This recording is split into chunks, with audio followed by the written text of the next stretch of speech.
morning, everyone. Buenos dias. Today we're doing a bike wine tour in one of the oldest wineries in Santiago. It used to be on the outskirts of Santiago, but Santiago has grown. It's sort of encompassing the winery. Sort of up in the foothills of the Andes. It's a little bit cool this morning, so it's perfect for a bike wine tour. So yeah, come join us on the wine tour and let's see how it is. Yeah, and it's called Viña Cousiño Macul is what it is. So we'll put the information in the video down below, where you can find the address. And then I think there's multiple bookings, so you can book it online. But if you register, you can actually get 15% off. But we didn't do it in advance, so we just paid the full price. But how much did we end up paying? 87 Canadian for the tour. For both of us, for two people. Yeah. Which is, I guess, not bad. No, for a winery, and it's 4 tastings that we get to try. Mm-hmm. So yeah, looking forward to that.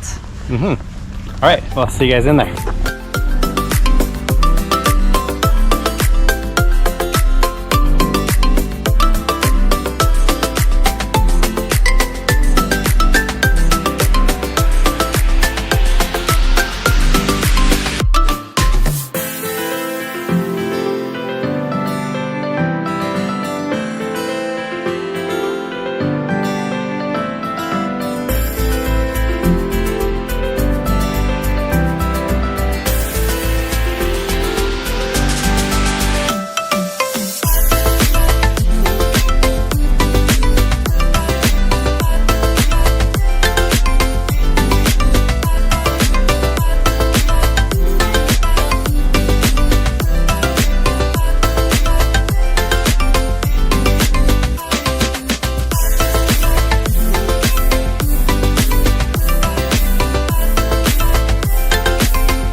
Hey everyone, buenas tardes.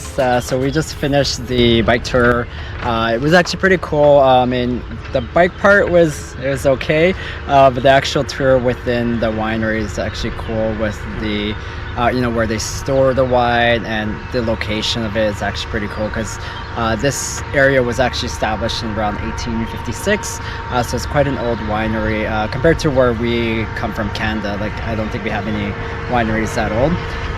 So the bike tour, Kyle, you can comment on the bike tour. Well, they call it a bike tour, but it's about 100 meters to a little lake and then 100 meters back. It's not really a tour at all. You're spending, I think, 7,000 pesos more per person, right? Per person, for the tour. So my recommendation is, and they don't have it in English. They don't offer the tour in English, only in Spanish. So we did it in Spanish because we know a little bit of Spanish, but they speak too fast for us to really comprehend everything. So my recommendation, just do the tour of the cellar and the wine tasting, and then have a nice little walk around the garden to like a little kiosk.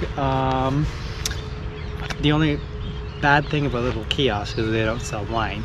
Yeah. They have some donuts and some pops. Yeah. But it's a nice place with some hammocks to relax for a little bit and enjoy the mountains. Yeah, exactly. Yeah, it's a couple things that are missing, like the ambiance. Like they could actually throw in some music in that area, which would have been cool. And yeah, the wine part is, I'm surprised. Yeah, there's no restaurant here to have a cup of wine after the tour, which I'm a little surprised at as well. Yeah, you can only buy the bottles, and because we're only here for, I mean, we're not much wine drinkers. We're just like a cup or two a day, or like at night if we're gonna actually go for dinner. So trying to buy a bottle for us isn't economical because we're leaving in a few days. So, but if you're here for a little bit longer, I would say actually do this tour in the beginning so that you can buy bottles here, and actually you can enjoy it while you're staying here in Santiago. Because they're delicious wines. Yeah. I think it's a definite visit here when you're in Santiago. It's interesting because it is just perched in the middle of the city now, but it feels like you're not in the city because it's just more like countryside. And I would say do the tour in the morning when it is cooler, because now it's getting to mid-afternoon and it's getting quite hot. In the morning it was nice and fresh. Yeah, it was perfect weather. Yeah. All right. Okay. Well, thanks for following us here and then seeing our tour of the winery here.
Hola, buenas tardes.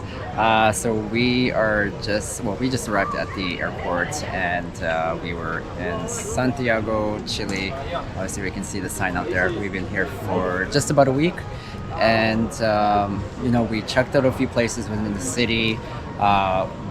what I thought about this place in Santiago, especially, like there's just pockets of places to visit. So we went to check out museums, as you can see in the video, checked out parks, checked out some the winery, the coast. Yeah. And so, what are your suggestions if you're going to visit Santiago? My suggestions are a couple days in Santiago and then get out and go to the coast, go to Patagonia, go up north to the salt flats. But yeah, only a couple days in the city. That's all you need. At night, it's a little scary. Yeah, some areas you have to be very careful. We watched some guy get robbed in front of us. Yeah, meaning his phone. So the thing is, really make sure you don't have your phone out. Even during the day, evening, and night, there are a lot of thieves at night, especially on bikes and stuff. And Kyle saw it with the guy that we just met. We were walking the bar and he had his phone out, and somebody just snatched it on the bike. It happened pretty quickly. Within a second. Yeah, so if you need to look at your phone, our suggestion is either go to the side and just in a doorway. Yeah. I would always keep watch when Paulo had his phone out. We'd stop. I would look around. But yeah, everybody here warns you, the locals, about your phones and being safe and taking Ubers. Don't walk at night. Yeah. But other than that, I mean, that's been sort of like our whole warning that we've gotten traveling South America. So just use your judgment and just be safe when traveling around and keeping your valuables in a little pack right here or in your pockets. So yeah, but overall, I mean, it was a great visit to check out Santiago. But my friend who is from here and from Chile, she's like, you definitely need to get out of the city, because she's like, the north and south and all the areas are a lot better to go visit. So maybe next time we'll do that. Also, one thing to note at the airport, customs, they give you a little slip, a little sheet with a QR code. Keep that. They don't let you know you have to keep it. You need it to leave the country. Paulo thought he lost his, but he keeps all receipts. So yeah. So thankfully, apparently he told me to keep it, and I guess I kept it and totally forgot about it. But normally I'm the person who gets something and throws it out. So, but I asked the guy. I was like, "What is this for?" He's like, "Oh, you need it to leave the country." I'm like, "Well, you should have told me that." He didn't tell me that. So good thing I asked.